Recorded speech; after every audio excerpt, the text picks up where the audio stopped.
Sasha! Binati niya ako at niyakap ng mahigpit. Ang layo ng dating itsura niya sa ngayon. Napakasimple na nitong manamit at wala na rin itong make-up. Hi! Balik na bati ko sa kanya. Galing kang work? Nakangiting tanong niya sa akin. Oo, sige akyat muna ako. Paalam ko sa kanya. Hindi ko sinurya pa ng asawa ko. Ramdam ko ang tingin niya sa akin o baka kay Aryan siya nakatingin. Okay. Sagot naman sa akin ni Aryan. Umakyat na ako papunta sa kwarto namin. Sobrang sakit ng dibdib ko. Pagpasok ko sa silid namin ay bumuhos ang luha ko. Nagkulong ako sa kwarto at inabala ko ang sarili ko sa trabaho. Hindi na ako bumaba dahil baka hindi ko kayanin. Ate, kakain na po. Tawag sa akin ng kasambahay namin. Busog pa ako.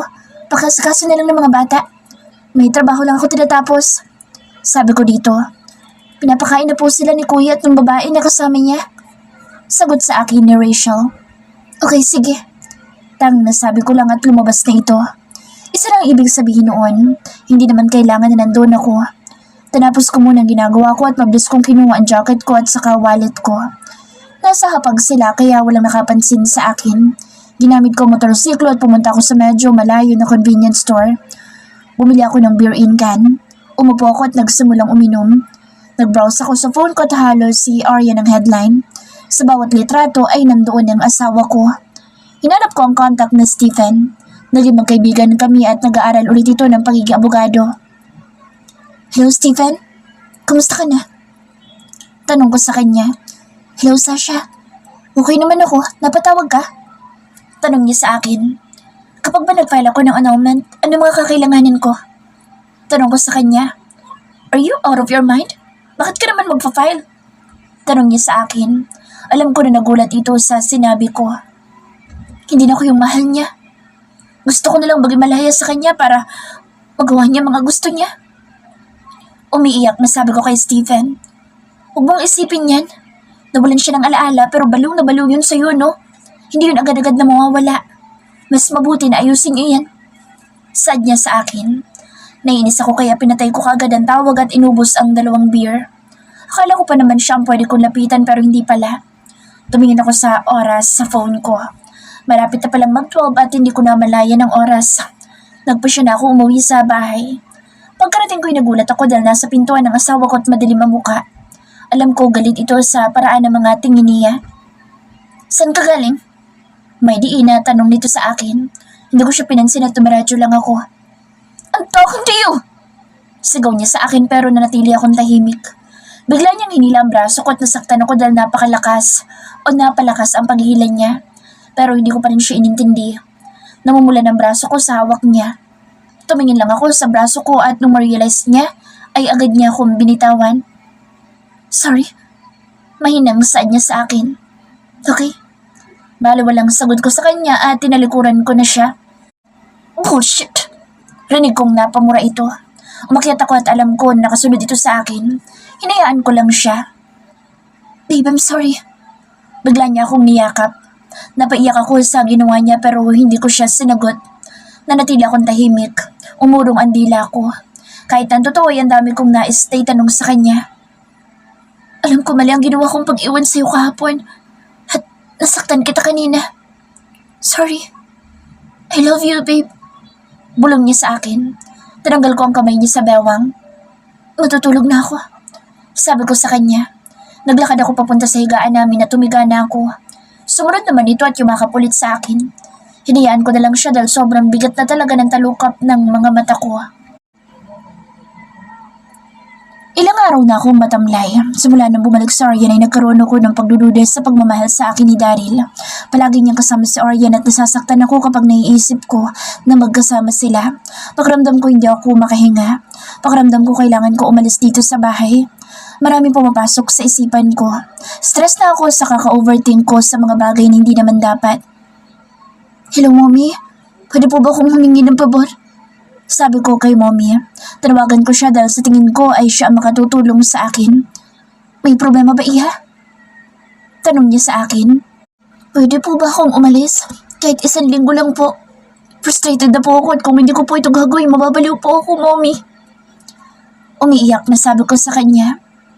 Alam ko na nahihirapan ka ngayon. Sige anak, Nirerespeto ko ang desisyon mo. Sabi niya sa akin. Salamat po, Mommy. Kayo na po munang bahala sa mga anak ko. Alagaan ko sila, kaya huwag ka mag-alala.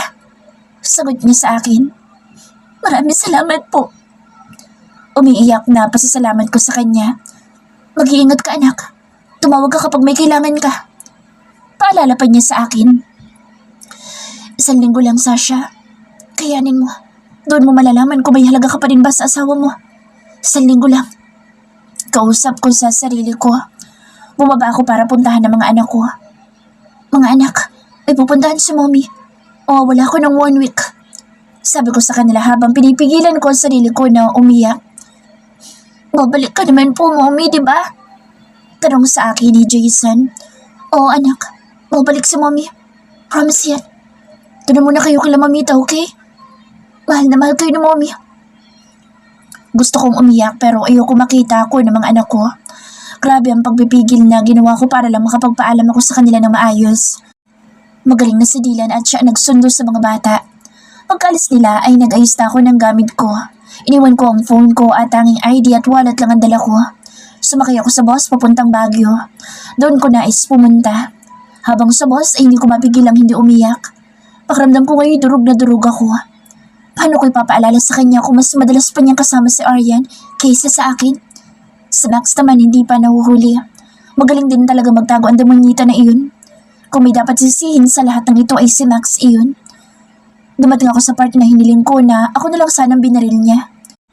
Nalaman ko nga na si Nathan at Daryl ay iisa pero hindi naman ako naging masaya dahil bumalik na ulit si Aryan. Si Aryan na siyang naalala ni Daryl na kahit alam niya na may mga anak kaming mas pinili niyang makasama araw-araw sa Aryan. Nag-check-in ako sa hotel. Pagdating ko doon ay nagpahinga muna ako. Bala kong gumala bukas. Gusto ko mag-enjoy para naman mabawasan ang bigat sa dibdib ko. Gusto ko na pagbalik ko sa Manila ay may desisyon na akong gagawin. Kailangan ko lang mag-isip ng mabuti kung ano ba ang dapat na gagawin ko. Kinaya ko mag-isa sa loob ng 5 taon na wala siya at sa tingin ko'y kakayanin ko rin na ipaubayan na lang siya sa iba. Mahal ko siya at handa ko ibigay ang kalayaan niya. Dumako ang tingin ko sa kamay ko. Hindi ko maiwasang hindi malungkot. Iniwan ko ang singsing ko. Parang ayoko na makita ang singsing na iyon sa daliri ko. Pumikit na ako para matulog dahil napagod din ako sa biyahe. Daryl's POV. Naging abala ako sa paghahanap kay Mox nitong mga nakaraan. Ramdam ko na nagtatampong asawa ko sa akin. Bumalik din si Aryan at nalaman ko na kagagawan din ni Max ang lahat. Napadpad pala ito sa isang liblib na lugar at nawalan din siya ng alaala. Katunayan ay bumalik na talaga ang memorya ko noong nagising ako. Naalala ko ang lahat kung paano akong naaksidente. Sir, may problema po sa Cebu at kailangan niyo pong pumunta doon ASAP. Sabi sa akin ng secretary ko. Okay, pumunta tayo doon. Sagot ko sa kanya. Ayoko mang-ima ng asawa ko pero kailangan kong pumunta doon para ayusin ang negosyo namin. Sobrang busy ko hindi nagkakatugma ang time namin ng asawa ko. Namimiss ko na siya dahil 2 araw na akong hindi nakakauwi. Biglang nag-ring ang phone ko kaya sinagot ko ang unknown number. Hello? Who's this? Hello, sir. Ako po ito sa Paolo. Demonyo ka. Ano, susuko ka na ba? Dahil sa inahirapan ngayon ang asawa ko. Magbabayad ka. Makahanap din kita. Galit na sigaw ko sa kanya. Sir, puntahan niyo po ako dito. Natatakot na po ako. Sasabihin ko po ang lahat sa inyo. Okay, sige, magkita tayo at siguraduhin mo lang na hindi mo ako niloloko. May pagbabanta na sabi ko sa kanya. Habang palabas ako sa suite ko ay bigla ko nakita si Aryan. Daryl, anong ginagawa mo dito? Tanong niya sa akin. May inaayos lang ako tungkol sa business. Sagot ko sa kanya. Daryl, alam ko may mga ginawa kong mali kay Sasha. I'm sorry. Sorry dahil nabulag lang ako sa pagmamahal ko sa'yo. Maniwala ka. Gusto ko nang mabuhay ng masaya. Naiiyak na sabi niya. Lumapit ako sa kanya at niyakap ko siya. Sana'y maintindihan mo na mahal kong asawa ko. Sabi ko sa kanya. Kaya mas talo itong umiyak pero nais ko lang maging totoo sa kanya. Mahal na mahal ko ang asawa ko. Pwede ba tayo maging magkaibigan ulit? Depende sa magiging sagot sa akin ng asawa ko. Pero mas maganda na maging masaya na lang tayo. Sagot ko sa kanya. Ito na ang tamang panahon para maayos namin ang lahat ng tungkol sa amin. Ang closure na matagal ko nang hinihiling mula kay Aryan. Nagpaalam na siya sa akin na babalik na daw ito sa Manila. Dahil dito lang din pala nagtatago ang bata na iyon ay bala ko siyang puntahan mamaya kasama ang sekretary ko. Paggabi na ako nakarating sa lugar ni Paolo pero habang papalapit ako sa pwesto niya ay bigla na lang itong binaril at nakita ko na tumba ito. Dadalhin sana namin siya sa ospital pero naaksidente ang sinasakyan naming kotse. Ang huli kong naalala sa pangyayaring iyon ay pinipilit kong lumabas sa loob ng sasakyan nang biglang dumating si Mox. Yun pala ay plano na niya ang lahat at nalaman ko din na ito rin ang bumaril kay Paolo. Si Paolo din ang inakala nilang ako. Hindi daw kasi makilala ang bangkay dahil nasunog. At lumabas na ako daw yun. Hanggang ngayon sobrang galit ako kay Max. Ang daming inosente ang nadamay sa kahibangan niya. Gusto ko lang sana magpanggap na hindi ko pa naaalala ang asawa ko pero bigla na lang nagbago ang lahat noong bumalik si Aryan. Naging abala kasi kami sa pagpaplano kung paano namin mahuhuli si Max. Habang nasa meeting kami biglang nag-ring ang phone ko.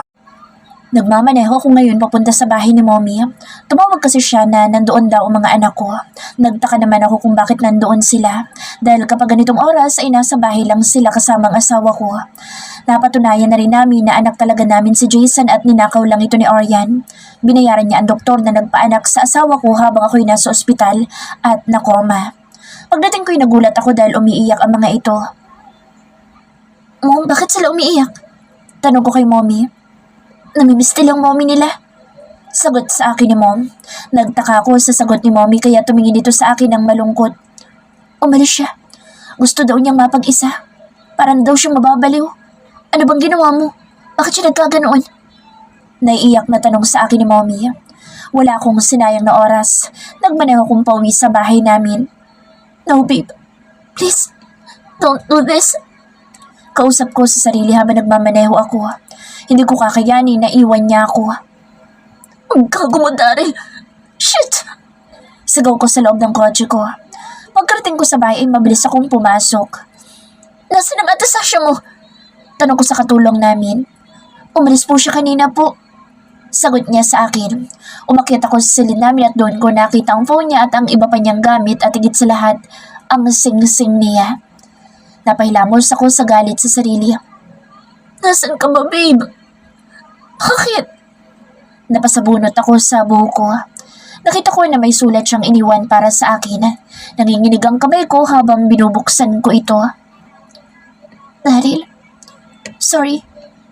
Sorry kung kailangan ko umalis. Pakiramdam ko'y mababaliw ako. Pakiramdam ko, hindi mo na ako kailangan. Ang sakit lang na hindi pa rin bumabalik ang alaala mo. Higit sa lahat, ang sakit na makita na mas mahalaga si Aryan kaysa sa akin. Nasasaktan ako. Nagsaselos ako pero ano ba laban ko sa kanya? Kung noon pa man siya na talaga ang una mong minahal. Masaya ako na ikaw si Daryl ko. At akala ko gusto mo akong maalala. Nais kitang dalhin sa mga lugar na memorable sa atin pero hindi ko magawa dahil lagi kang wala. Lagi mong kasama si Aryan. Akala ko kasi kaya ko pero hindi pala. Kasi ang sakit, Daryl. Pakiramdam ko binaliwala mo ako. Dumating na ako sa part na baka parausan mo na lang ba ako? Mahal na mahal kita, Daryl, at kaya kong ibigay sa yung gusto mo. Iniwan ko na ang annulment paper. Ikaw na bahalang mag-file. Kapag bumalik ako, sana hayaan mo ako na ako ang mag-alaga sa mga anak ko. Hindi ako manghihingi ng kahit na ano mula sa'yo. Tanging mga anak ko lang ang kailangan ko. Babalik ako hindi para sa kahit na ano kundi para sa mga anak ko. Sasha. Habang binabasa ko ang sulat niya, hindi ko maiwasang hindi umiyak. Ramdam ko ang sakit sa bawat salita na sinasabi niya dito sa sulat. Naikuyom ko mga kamao ko. Gusto kong patayin ang sarili ko sa galit. Hindi ko na kaya. Aaminin ko na sa kanya na bumalik na lahat pero saan ko siya hanapin? Kailangan ko mag-isip ng dapat kong gawin. Hindi pwedeng ganito. I need to do something. Alam ko babalik siya at sa pagbabalik niya sisiguraduhin kong hindi siya magdududa sa pagmamahal ko sa kanya. Kahit kailan hindi ko nais na magpa-annul. Siya lang ang babaeng mahal ko at hindi ko hahayaan na mawala siya sa akin. Hello, Aryan? I need your help. Tawag ko sa kanya. Tinawagan ko ang lahat ng pwedeng tumulong sa akin. Hihintayin kong pagbabalik mo, babe. At ayusin natin ito. Sasha's POV. Sa loob na 1 linggo ay nabawasan ang bigat na nararamdaman ko. Hindi ko matiis sa mga anak ko kaya tumawag ako kay Dayan. Hello, Dayan? Kausap ko sa kanya. Ate, ikaw ba to? Nasaan ka? Kumusta ka? Tuloy-tuloy na tanong niya sa akin. Okay lang ako, Dayan. Kumusta mga anak ko? Tanong ko sa kanya. Umiiyak sila, ate. Hinahanap ka kasi nila. Malungkot na sagot niya sa akin. Alagaan mo muna sila, Dayan. Uwi na ako bukas. Pasensya na kung nahirapan din kayo ng dahil sa akin. Hingi ko ng pasensya dahil alam ko na naabala ko na sila. Sige, ate. Susunduin na lang kita bukas. Sabi niya sa akin. Sige, Dayan. Salamat. Pakiyakap na lang sila para sa akin. Sabi ko sa kanila. Namimiss ko din sila pero ngayon lang ako humingi ng oras para makapag-isip ng maayos. Alam ko din na nanay na ako at kailangan ako ng mga anak ko. Pagkatapos namin mag-usap ni Diana ay inayos ko na mga gamit ko. Sapat na 1 linggo para umuwi at kung ano man ang mangyayari sa pagsasama namin ay tatanggapin ko. Naghahanda na akong matulog nang bigla na lang na may kumatok sa pintuan. Bumangon ako at naglakad para tingnan ko sinong kumakatok. Nang buksan ko'y bumungad sa akin ang isang lalaking nakatakip ang muka. Bigla ako natakot. Akmang isasara ko ang pinto nang bigla niya itong harangan ng katawan niya. Malakas siya at hindi ko maisara ang pinto. Mabilis niya akong hinila at tinakpan niya ako ng panyo sa ilong. Bigla akong nahilo at hindi ko alam kung anong nangyayari sa akin. Nagising ako na nakatali ang kamay ko at may busal ang bibig ko. Hindi ko alam kung nasaan ako. Bigla ako natakot. Ilang sandali pa'y nagbukas ang ilaw at bumungad sa akin ang 2 tao na naghahalikan. Gising ka na pala. Nakangiting sabi ni Max sa akin. Hindi ako makapaniwala dahil kasama niya si Joseph. Matagal na rin nung huli ko siyang nakita. Lumapit si Max sa akin at tinanggal ang panyo sa bibig ko habang si Joseph ay nakatingin lang sa akin. May kakaiba sa kanya. Hindi na siya kagaya ng dati. Mga demonyo kayo! Ano pa bang gusto mo? Sigaw ko kay Max. Umahon ang galit sa puso ko. Si Daryl lang gusto ko. Pero hindi rin pala siya napunta sa'yo. Parang baliw itong tumatawa. Ano sinasabi mo? Nagtatakang tanong ko sa kanya. Hindi mo ba alam? Naghahanda na si Orion at Daryl para sa kasal nila. Ang swerte din talaga ng babae na yun. Kahit na dinispatch ko na siya, buhay pa din hanggang ngayon. Parang baliw na saad niya sa akin. Parang sinaksak ang puso ko sa sinabi niya. Totoo ba talaga ikakasal na sila? Ilang sandali pa'y nakita ko may tinatawagan si Max. Nakita ko ang asawa ko kasama si Orion. Nag-aayos sila sa isang venue pero agad din pinutol ni Max ang tawag. Naniniwala ka na ba ngayon, Sasha? Tanong niya sa akin. Joseph, my dear, lapitan mo ng babaeng kinababaliwan mo. Ipakita natin kay Daryl para malaman natin kung mahalaga pa ba si Sasha sa asawa niya. Correction, ex-husband pala niya si Daryl. Utos dito kay Joseph. Parang awa mo na, Joseph. Ano ba nangyayari sa'yo? Hindi ko si Joseph. Sabi ko sa kanya. Simula nung pinaasa mo ko, hindi na ako si Joseph. Minahal kita pero pinaasa mo lang ako. Matagal ko ng pangarap ito. Ang maging akin ka. Nakangising sabi niya sa akin. Parang awa mo na, Joseph. Huwag mong gawin to, please. Pakiusap ko sa kanya. Max, demonyo ka. Hindi pa matapos ang kaibangan mo. Ang daming tawang nadadami na dahil sa pagiging baliw mo. Ikaw ang may gawa nito. Kung hindi mo inagaw sa akin si Daryl, minahal ko siya kahit na parang usan lang ang tingin niya sa akin. Lahat naman ginagawa ko para sa kanya pero hindi niya ako minahal. Ramdam ko ang lungkot at galit sa bawat salita na lumalabas sa bibig niya. Pero hindi ba't ikaw naman may gusto na maging para usan? Akala ko nagbago ka na dahil maayos ang pakikitungo mo sa akin. Pero inihanda mo lang pala ako dahil nililin lang mo ako. Max, magbago ka na. May tao rin na handa kang tanggapin at mahalin. Huwag mo nang dagdagan ng mga kasalanan mo. Tigilan mo nga ako. Huli na ang lahat. Joseph, ano pa bang hinihintay mo? Sigaw ni Max. Lumapit naman si Joseph sa akin at inamoy-amoy ang leeg ko. Ako naman ay hindi tumigil sa pag-iyak. Natatakot ako sa posible niyang gawin sa akin. Diyos ko, iligtas niyo po ako. Pipingdalangin ko. Napapatanong ako sa sarili ko, ako ba talaga ang may gawa nito kay Joseph? Pero hindi ko naman siya pinaasa. Siya lang ang nag-iisip na pinaasa ko siya. Patuloy ito sa pag-amoy sa leeg ko. Kinikilabutan ako pero wala akong magawa para makawala dahil may tali ang kamay ko. Laking pasasalamat ko dahil tumigil din ito at lumapit kay Max. Nagulat ako sa ginawa nila. Mga walang hiya dahil sa harapan ko pa talaga sila gumawa ng milagro. Ako na may pumikit na lang para hindi ko sila makita. Gustong gusto kong takpan ng tenga ko pero hindi ko magawa. Ang lakas umungol ng bruha.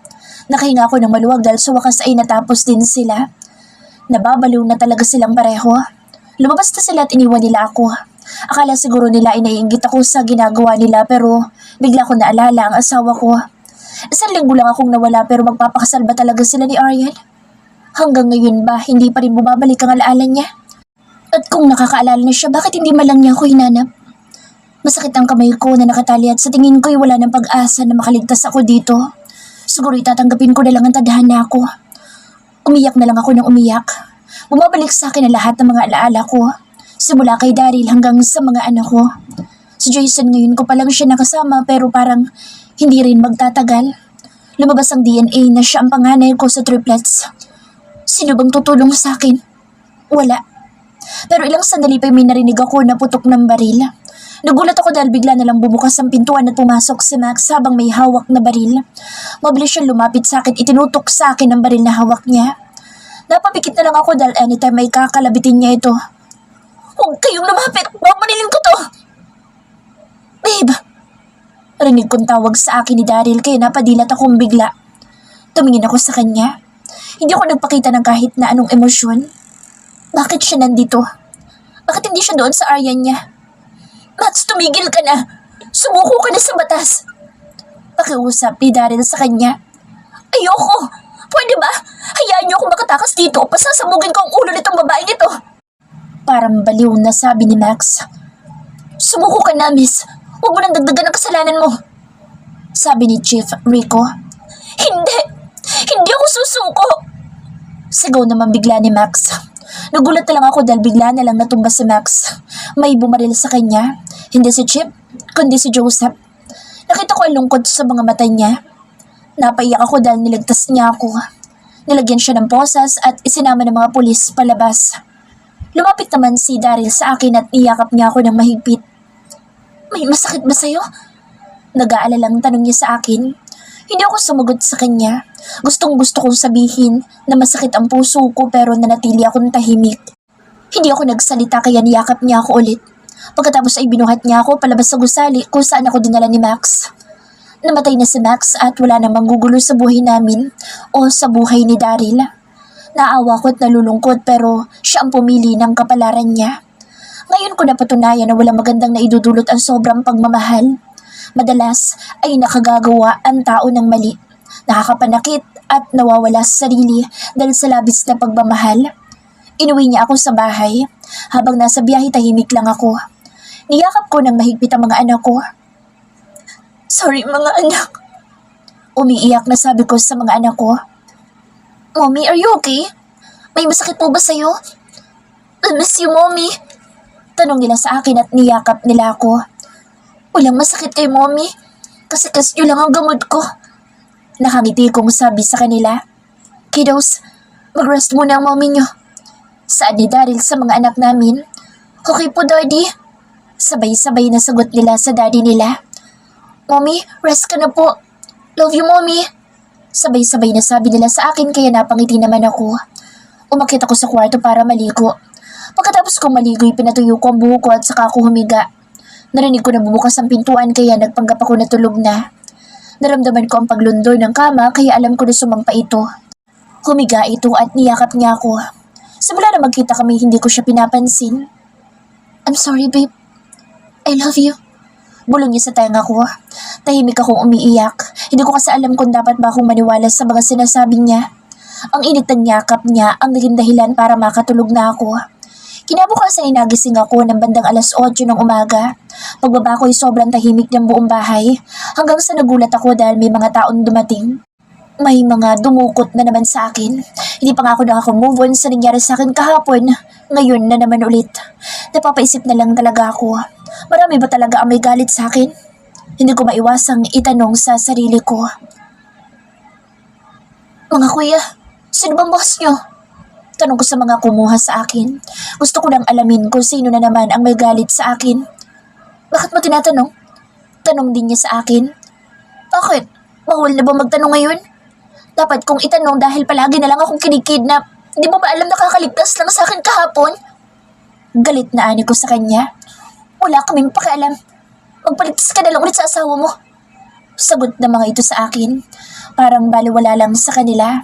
Napansin ko na maganda ang pangangatawan ng mga ito. Kung perang kailangan nyo, wala akong pera. At para sabihin ko sa inyo, hindi ko na yun asawa. Magpapaksal na yun sa iba. Naiinis na sabi ko sa kanila. Ha? Paano nangyari yun? Basta, sumusunod lang kami sa utos. Sabi sa akin nung isang lalaki sa akin. Bahala na kayo. Basta, wala kayong mapapala sa akin. Sabi ko pa sa kanila dahil umiinit lang ang dugo ko. Nagugutom na rin kasi ako kaya lalong mainit ang ulo ko. May mapapala kami. Sa yaman ng asama mo. Siguradong malaki ang bayad sa amin. Tumatawa pa ang isang ungas habang sinasabi sa akin na may makukuha sila sa asawa ko. Ang kulit mo rin talaga. Sabing hindi ko yun asawa. Bahala na nga kayo. Sabi ko sa kanila. Nakapagtataka lang dahil sila ang mga kidnappers na hindi mapanakit. Ang ingay mo rin. Manahimik ka na dyan dahil umiinit ang ulo ko sa ingay mo. Sabi pa nung isa pang lalaki. Hinayaan ko na lang sila kung ano ba ang trip nila. Wala din naman ako magagawa pa. Tatanggapin ko na lang ang tadhana ko na palagi na lang na dinudukot. Favorite yata nila akong dukutin. Sila lang ang nandudukot na hindi man lang ako piniringan sa mata. Ang weird nila. Ang gaganda din ng mga suot nilang damit. Pagdating natin sa lugar, sundin mo lang lahat ay pagagawa sa'yo. Kung ayaw mong pati mga anak mo'y masaktan. Pinagbantaan pa ako. Oo na, basta huwag niyong idadama yung mga anak ko. Kasi mumultuhin ko talaga kayo. Pananakot ko din sa kanila pero tumawa lang ang mga ito. Nakarating na kami sa isang hotel. Napakasosyal naman dahil pang mayaman pa talaga. Hindi na lang ako umimik dahil ayoko na magtanong pa. Dinala nila ako sa isang silid na nandoon. Sinalubong ako ng isang makeup artist. Bakit may pang ganito pa? Hindi ko na matiis na hindi magtanong. Utos yun ni madam. Kailangan mong pakasalan ng anak niya. Sagot nito sa akin. Ha? Sino madam? Anak? Naguguluhan kong tanong sa kanila. Sumunod ka na lang. Dami mo pang tanong. Masama na ba talaga magtanong? Ikaw kaya magpakasal? Wisit ka? Naiinis na bulalas ko sa lalaki na mainitin ang ulo. Napansin ko na sa kanilang lahat siya ang naiinis sa akin. Asik niya sa akin. Ka din. Naiinis na asik ko din sa kanya. Sumunod na lang ako. Iniisip ko na mamaya na lang ako tatanggi kapag nasa harapan na ng altar. Sigurado ako na may mga bisita sila. Habang inaayusan ako'y nag-iisip ako na magiging plano ko mamaya. Ilang oras din ang itinagal ng pag-aayos nila sa akin. Sa totoo lang nagugutom na talaga ako. Nakakainis lang dahil hindi man lang nila ako naalalang pakainin. Ang ganda niyo po, madam. Puri sa akin ang makeup artist. Kilala niyo ba yung kumuha sa inyo dito? Tanong ko sa kanila. Nagbabaka sakali ako, baka kilala nila. Ako, hindi po namin kilala madam pero ang alam po namin, mayaman po sila. Wedding organizer lang po nakakausap namin. Bakit niyo po natanong madam? Tinatanong ko lang kasi ikakasal ako sa hindi ko kilala. May asawa na ako kaya hindi ako pwede ikasal sa iba. Ang alam ko matagal ang process ng annulment. Kwento ko sa kanila. Ang alam po namin, gwapo pa magiging asawa niyo. Matagal na daw po yung may gusto sa inyo. Ngayon lang daw siya naglakas loob na ipadukot ka. Biglang sabi nung isang babae. Talaga? Nagtatakang tanong ko. Pilit ko kasi ginaalala kung sino ba ang may mga gusto sa akin dati. Ang alam ko, si Joseph, Stephen at si Daryl lang naman. Sa sobrang manang ko dati, sino naman lihim na magkakagusto sa akin, di ba? Labas na po tayo, madam. Saad sa akin o isang babae. Wala ko nagawa kundi sumama sa kanila. Nilagyan nila ako ng piring sa mata. Nakakatawa na lang talaga dahil ngayon pa nila naisip na piringan ako. Ready? Tanong sa akin ng kilala kong boses. Nayan? Tanong ko pero hindi ito nagsalita. Hanggang sa tinanggal nila ang piring ko sa mata. Natumba ako bigla dahil sa nasa tabi ko si inay at si Bunsoy. Inay! Hindi ako makapaniwala na nandito sila. Anong ginagawa niya dito? Tanong ko sa kanya. Nakangiti lang ito sa akin habang ako'y bigla na lang na umiyak. Hindi ko inaasahan na ako ay kakasal pero teka nga lang. Ako nga ba? Baka pinaglalaruan lang nila ako. Nakita ko si Daryl na nakatayo sa harapan habang nakangiti sa akin. Pero ako hindi ako ngumiti sa kanya. Anong klaseng trip ito? Para ba ipahiya ako? Nakita ko ito noong nakaraan at si Aryan pa ang nakasuot ng wedding dress. Pero hindi katulad ditong sa akin. Inalalayan nila akong makatayo. Masaya ko para sa iyo, anak. Nakangiting sabi sa akin ni Inay. Anong klaseng kalokohan ito, Inay? Tanong ko sa kanya. Narinig ko ang pagsinghap ng nasa paligid. Anong kalokohan sinasabi mo, anak? Kasal mo ngayon at pinaghandaan ito ng asawa mo. Paliwanag sa akin ni Inay. Hindi naman ito para sa akin eh. Alam mo, Inay, umuwi na tayo. Hindi naman ako mahal ng lalaki na iyan. Bakit ba kayo naniniwala sa kanya? Naiinis na sabi ko kay Inay dahil naiinis na ako. Iha, kumalma ka. Gusto ko lang surprisahin ng asawa mo kaya nagawa niya ito. Kausap sa akin ni Mommy.